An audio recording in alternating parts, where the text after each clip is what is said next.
journal de l'Euro. Jérôme Lacroix. Bonjour Jérôme Lacroix. Bonjour Thomas et bonjour à tous. Au sommaire ce matin. Les Bleus se tapent des barres, ne coupez pas votre radio si vous ne parlez pas de jeunes, vous allez tout comprendre. Et puis tout en musique, de l'opéra au football, il n'y a qu'un pas. Pogba qui accélère à 30 mètres du but, il va frapper. La transversale, Paul Pogba. Le centre à la reprise, Dimitri. Le but, la transversale. Ah, voilà, le résumé, tout en vocalise. François Claude, Cyril de la Morinerie au commentaire pour Europe 1. De ce France-Suisse, un 0-0 frustrant. 3 tirs sur les montants, la barre transversale, la voilà. Et une pelouse patinoire à Villeneuve-d'Ascq. Les joueurs ont beaucoup de mérite, en effet, quoi. C'est désolant, mais de voir une pelouse dans un tel état, c'est vraiment pas une bonne chose. Les terrains n'ont pas été à la hauteur de la ferveur des Français de cet Euro. Donc un peu déçu sur ce côté-là aussi. Je parle avec des joueurs d'autres nations, ils se disent que c'est ridicule. Et oui, une pelouse une nouvelle fois indigne de l'Euro, dixit le sélectionneur Didier Deschamps que vous avez entendu avant Adil Rami et Patrice Evra.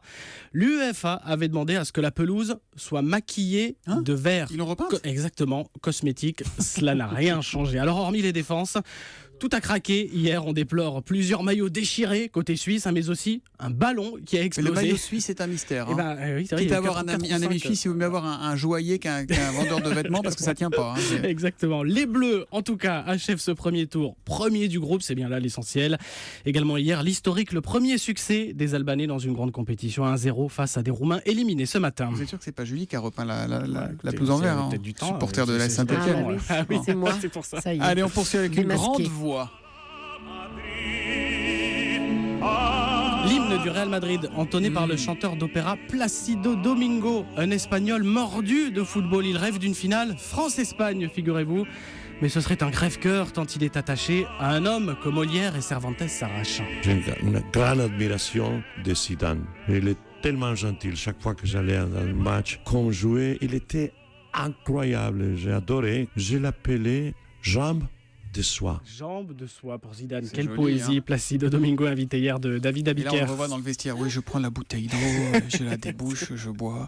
Avant une éventuelle finale France-Espagne dimanche, il faudra commencer par se qualifier en quart de finale pour les Bleus. Et oui, avec ce 8e de finale. Donc dimanche, 15h à Lyon. Alors, quel adversaire On le saura d'ici mercredi compliqué, soir. hein, Alors voilà, sans rentrer dans les détails mathématiques très compliqués, la plus forte probabilité ce matin, c'est l'Irlande du Nord. Alors, ce sont d'autres Irlandais dont vous voulez nous parler ce matin. Ceux venus tout de vert vêtus de la République d'Irlande. Leur seule raison de supporter semble être chanter encore et toujours. Illustration ce week-end à Bordeaux.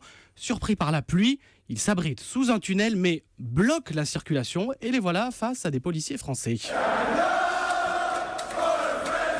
Stand up for the French police, disent-ils. Alors les policiers plus qu'amusés, et l'un des policiers, tente de communiquer dans leur langage.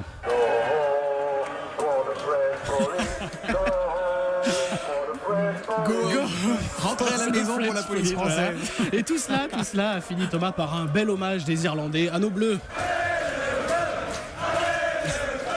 Bravo, franchement bravo. C'est vrai que c'est ça le foot qu'on aime bien. Ça c'est du fair play, c'est du foot, c'est la fête. Bravo les Irlandais, on espère qu'ils se qualifieront et qu'on les battra quand même. Alors aujourd'hui, le groupe B avance là. Un Russie-Pays de Galles sous haute tension sécuritaire à Toulouse et un Slovaquie-Angleterre à Saint-Etienne. Coup d'envoi 21h.